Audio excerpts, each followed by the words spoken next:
نے فرمائی، فرمایا پہلے ہم نے ان کو فضل والا بنایا، دوسرا خوشحال بھی بنایا، تیسرا قرابت داروں کو دینے والا بنایا، چوتھا مساکین کو دینے والا بھی بنایا، اور پانچواں والمہاجرین فی سبیل اللہ، ہم نے ان کو اپنے راستے کے اندر ہجرت کرنے والا بھی بنا کے بھیجا۔ لہٰذا ان کے لیے یہ مناسب نہیں ہے کہ وہ اس طرح کی قسمیں اٹھا لیں، کیونکہ بنایا ہی ان کو لوگوں کی خدمت کے لیے ہے۔ ذرا تھوڑا سا اب اس کا جو ہے اب اس کا پتہ چلے گا۔ رب فرماتا ہے کہ وہ کیوں، اللہ فرماتا ہے یہ برگزیدہ بندے قسمیں نہ اٹھائے۔ باری تعالیٰ کیوں نہ اٹھائے؟ اللہ فرماتا ہے اس لیے نہ اٹھائے کہ ہم نے فضل والا بنایا۔ جو فضل والا، اب ایک بندہ جب کسی سے قطع تعلقی کی قسم اٹھا لیتا ہے، نفرت کی قسم اٹھا لیتا ہے اور اپنے آپ کو اس سے روک لیتا ہے، تو آہستہ آہستہ صرف وہ بات قسم پہ نہیں رہتی، وہ تعلق خراب ہو جاتا ہے، وہ دشمنی پہ باتیں آ جاتی ہیں، وہ پھر نفرتیں پیدا ہوتی ہیں، پھر یہاں تک معاملات ہو جاتے ہیں کہ قتل و غارت گری کا بازار گرم ہو جاتا ہے۔ اب ایک وہ معاملہ بظاہر تو ایک چھوٹی سی چیز نظر آ رہی تھی کہ صرف قسم اٹھائی کہ مستہ کی آج کے بعد میں معاملت نہیں کروں گا، صرف قسم اٹھائی، لیکن یہ قسم ایسی تھی کہ جو ان فیوچر مستقبل کے زمانے کے اندر بہت بڑی نفرت کا سبب بن سکتی تھی۔ اللہ نے فرمایا نفرت پیدا ہوگی تو فضل جاتا رہے گا، برگزیدہ ہونا جاتا رہے گا، تو میں نے جب عطا کیا ہے تو میں کیوں جانے دوں؟ محنت کے ساتھ حاصل کیا ابو بکر صدیق نے مجھ سے فضل، خوشحالی، محنت کے ساتھ۔ کتنی محنت، اللہ اکبر، اتنا روتے تھے حضرت ابو بکر صدیق رب کی یاد میں، ہر وقت اپنے گناہوں کی معافی۔ حالانکہ سیرت نگاروں نے لکھا ہے، مورخین نے بھی لکھا ہے، احادیث کے اندر بھی یہ روایات موجود ہے، محدثین کی نظر سے انہوں نے لکھا ہے کہ حالت کفر میں بھی کبھی ابو بکر صدیق نے زنا نہیں کیا تھا، کبھی بت کی پوجا نہیں کی تھی، کبھی شراب نہیں پی تھی، کبھی جوا نہیں کھیلا تھا۔ اسی وجہ سے بنو ہاشم کے اندر، قریش کے خاندان میں، جناب محمد رسول اللہ صلی اللہ علیہ وسلم کے بعد سب سے زیادہ فضیلت اور بزرگی والی ذات اگر کوئی نکاح دیکھتی تھی تو وہ حضرت ابو بکر صدیق تھے۔ ان سے پنچایت کے فیصلے لوگ کرواتے تھے، وہ عادل تھے، انصاف پسند تھے، لوگوں کا ان کے اوپر اعتماد تھا، جنہوں نے اتنی محنت کی۔ پھر اس کے بعد جب حالت اسلام میں آئے تو روایات میں لکھا ہے کہ وہ ان کی جو آنکھوں جہاں سے آنسو چلتے تھے نا، وہاں پہ کالے کالے نشان پڑ گئے تھے، رخسار مبارک جل گئے تھے آنسو کی تپش سے۔ اور وہ آنسو کی تپش کیا تھی؟ صرف رب کا خوف تھا، صرف تقویٰ تھا، ہر وقت رب سے ڈرتے رہتے تھے۔ اتنا ڈر کے نہ بھوک کو سامنے رکھا، نہ پیاس کو سامنے رکھا، نہ اپنی خواہشات کو سامنے رکھا، صرف اور صرف خواہش ہے تو اللہ اور اللہ کے رسول کی اطاعت و فرما برداری کی۔ اتنی محنت کر کے جس کو رب نے فضل دیا ہو تو ایک قسم سے وہ اپنے فضل کو چھڑوا دے، رب کو تو یہ گوارا نہیں۔ رب نے فضل والا بنایا تھا، فرمایا ابو بکر میں نے تمہیں اولو الفضل بنایا، میں نے تمہیں خوشحال بنایا، ایک قسم آج تم اٹھا رہے ہو، یہ دشمنی پیدا کرے گی، نفرت پیدا کرے گی، رشتہ داریوں کے اندر قطع تعلقی آ جائے گی، جو کہ بعد میں بہت بڑی قباحت کا سبب بنے گا۔ ہم نے اس قباحت کو پیدا نہیں ہونے دینا، لہٰذا تم اپنی قسم کو توڑ دو اور مصطفیٰ کو معاف کر دو، ویسے ہی ہو جاؤ جیسے تم اس کے ساتھ پہلے تھے۔ باری تعالیٰ کیوں؟ اللہ فرمایا ولایات علی اولو الفضل، فضل ہم نے تمہیں فضل نہیں دیا، ہم نے تمہیں کرم دیا ہے، ہم نے تمہیں اپنے قریب کیا ہے، تو اس فضل کی وجہ سے لہٰذا تم نے اس طرح نہیں کرنا کہ تم قطع تعلقی کرو۔ نبی رحمت صلی اللہ علیہ وسلم، یہاں پہ ایک بات مسئلہ آ گیا شریف، اور وہ یہ ہے اللہ تعالیٰ فرماتا ہے کہ لا یؤاخذکم اللہ باللغو فی ایمانکم ولکن یؤاخذکم بما عقدتم الایمان۔ قسم کی تین قسمیں ہوتی ہیں، ایک ہوتی ہے عربی کے اندر قسم کو کہتے ہیں یمین، ایک ہوتی ہے یمین لغو، ایک ہوتی ہے یمین غموس، ایک ہوتی ہے یمین منعقدہ۔ تین اقسام ہے قسم کی، شریعت کی کتابوں کے اندر فقہاء نے تعریف فرمائی۔ ان میں سے یمین لغو اور یمین منعقدہ کی میں بات کرنے لگا ہوں۔ یمین لغو کیا ہے؟ لغو کہتے ہیں ضائع کر دینا یا ضائع ہو جانا، فضول بات، ایمی بس نان سنس جملہ، سنٹینس جو ہے زبان سے نکل گیا جس کی کوئی حاجت ہی نہیں تھی۔ ایسی قسم کہ جو بندے کا تقیہ کلام بن جائے، یا پھر ارادہ نہیں تھا، خیال نہیں تھا، بس ایویں بات کرتے کرتے منہ سے قسم کے الفاظ نکل گئے، ارادہ کوئی نہیں تھا، اس کو کہتے ہیں یمین لغو۔ اس کے بارے میں اللہ فرماتا ہے لا یؤاخذکم اللہ باللغو فی ایمانکم، جب تم لغو قسم اٹھا لیتے ہو تو اس کے بارے میں تم سے نہیں پوچھا جائے گا، کوئی مواخذہ نہیں کیا جائے گا، کوئی نہیں کہا جائے گا تم نے پوری کیوں نہیں کی، لیکن وَلَٰكِن يُؤَاخِذُكُم بِمَا عَقَّدتُّمُ الْأَيْمَانَ، لیکن اس قسم کے بارے میں تم سے مواخذہ کیا جائے گا، تم سے پوچھا جائے گا جس کو تم نے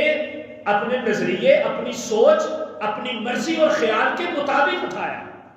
اس کو کہتے ہیں یمین منعقدہ۔ عقدتم الایمان، عقد کی بات آ گئی، عقد سے نکلا ہے منعقدہ، یمین منعقدہ، اس کے اوپر تم سے پوچھا جائے گا، اگر تم نے پوری کر لی تو اچھی بات ہے، اگر تم پوری نہ کر سکے تو اس کا کفارہ تمہیں ادا کرنا پڑے گا، اور وہ کفارہ بھی اللہ نے آگے ذکر فرمایا۔ بہرحال میں بات یہاں پہ یہ کرنے لگا تھا کہ یہاں پہ تو حضرت صدیق اکبر نے جان بوجھ کے قسم اٹھائی تھی، یمین لغو تو نہیں تھی، یمین غموس بھی نہیں تھی، یمین منعقدہ، جان بوجھ کے ارادے سے، قسم سے، دل اور دماغ کو حاضر ناظر رکھتے ہوئے، سمجھ بوجھ ہونے کے باوجود آپ نے قسم اٹھائی، لیکن رب نے کیا کہا؟ رب نے کہا رخصت ہے تمہارے لیے، اس قسم کو چھوڑ دو، وَلْيَعْفُوا وَلْيَصْفَحُوا، معاف بھی کر دو، صلح بھی کر لو، اپنے تعلق کو پہلے کی طرح پورا کرو۔ یہ ایسا کیوں ہے؟ اس کے بارے میں نبی کریم صلی اللہ علیہ وسلم کا ایک فرمان ہے، اس کو احکام القرآن تفسیر کے اندر اس آیت کے ضمن کے اندر ذکر کیا گیا۔ حضور نے فرمایا من حلف علی یمین فرعى غیرها خیرا منها فلیأت الذی هو خیر ولیکفر عن یمینہ، او کما قال علیہ الصلوۃ والسلام۔ حضور نے فرمایا من حلف علی یمین، جس نے یمین منعقدہ کے اوپر قسم اٹھائی، حلف اٹھا لیا، من حلف علی یمین، جس نے منعقدہ جو قسم ہے جان بوجھ کے ارادے سے اٹھائی، فرعى غیرها خیر، لیکن خیر جو ہے اس کے غیر میں نظر آ رہی تھی، خیر جو ہے، بہتری جو ہے اس قسم کے علاوہ میں نظر آ رہی تھی۔ مثال کے طور پہ ایک بندے نے جان بوجھ کے قسم اٹھا لی میں کسی غریب کو صدقہ نہیں دوں گا، اب صدقہ نہ دینے کی قسم یہ درجے میں کم ہے، اور صدقہ دے کے اللہ کی رضا کو حاصل کرنا یہ درجے میں زیادہ ہے، ٹھیک ہے۔ فلیاتی غیرہا خیرا، اس کے غیر کے اندر خیر پائی جا رہی تھی۔ اب یہاں پہ بھی یہی تھا، ایک طرف ہے کہ مستہ حالت مجبوری میں ہے اور ان کو ابو بکر صدیق کی معاونت کی ضرورت تھی، اب اگر تم اس کی معاونت نہیں کرتے اور اس کے اوپر قسم اٹھا لیتے ہو، اب قسم اٹھانے میں خیر نہیں تھی، خیر اس کی مدد کرنے میں تھی، خیر اس کا خیال رکھنے میں تھی جو آج تک تم کرتے رہے ہو۔ صرف ایک مسئلے کی وجہ سے تم نے قسم اٹھا لی، حالانکہ اس میں تم بجا ہو، لیکن رب فرما رہا ہے بات پھر وہی آ جاتی ہے ابو بکر صدیق کے فضل والی۔ رب نے چاہا نہیں، اگر تم نے قسم کھائی ہے اس بات کی کہ میں نے ہمیشہ بہتری کے کام کرنے ہیں، ہمیشہ رب کو راضی کرنے کے کام کرنے ہیں، تو یہاں پہ بھی بہتری کسی اور کام میں ہے،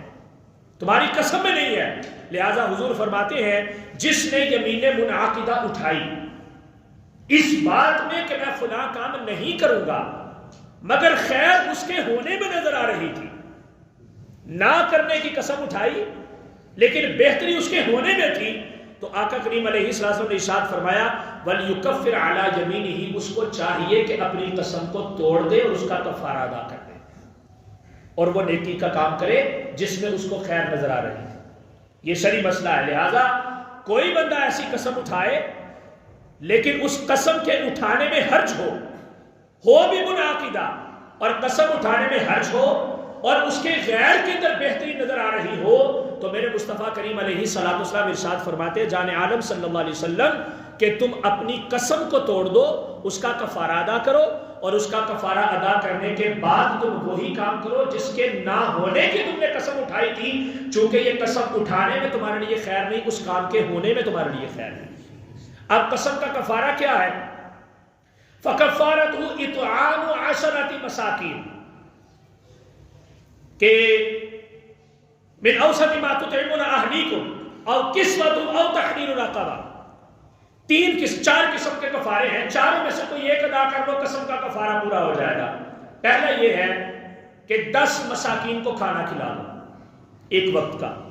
یا ایک ہی مسکین کو 10 وقتوں کا 10 دنوں کا کھانا دے دو، ٹھیک ہے؟ یہ ہے پہلا کفارہ۔ اگر تم ایسا نہیں کر سکتے تو پھر اس کو ایک غلام جو ہے وہ آزاد کر دو۔ اب اس دور میں بھی چونکہ غلام کو آزاد کرنے والا وہ کانسیپٹ نہیں ہے، تو تیسرا پھر فرمایا 3 دن کے یکے بعد دیگرے، یعنی کہ متواتر وقفہ نہیں آنا چاہیے، 3 دن کے مسلسل روزے رکھ لو، یہ قسم کا کفارہ ہے۔ اور قسم کون سی؟ یمین منعقدہ، لغو اور غموس نہیں، یمین منعقدہ جو جان بوجھ کے اپنی مرضی سے اٹھائی، اس قسم اگر وہ ٹوٹ جائے، اس کو توڑ لیا جائے تو اس کا یہ کفارہ ہے۔ تو اس کے غیر میں اگر خیر نظر آ رہی ہو تو قسم کا یہ کفارہ تینوں میں سے کوئی ایک ادا کر کے، ذالک کفارۃ ایمانکم اذا حلفتم واحفظوا ایمانکم، یہ کفارہ ہے تمہارا اس قسم کا، اس یمین کا کہ جو تم نے اٹھائی تھی، اس قسم کے اس کفارے کو ادا کرو، واحفظوا ایمانکم، اور اپنے ایمان کو محفوظ کرو۔ یہ اللہ رب العزت کی طرف سے تمہارے لیے کرم اور فضل کی یہ بات ہے۔ لہٰذا قسم تم نے اٹھائی، خیر اس میں نہیں تھی، خیر اس کے غیر میں تھی، تو بہتر یہ ہے، بلکہ مناسب یہ ہے، کرنا یہی چاہیے کہ تم اپنی قسم کو توڑ کے اس کا ان تینوں کفارات میں سے ایک کفارہ ادا کر لو اور وہ کام کرو کہ جو تم نے غیر کے لیے چھوڑ دیا تھا۔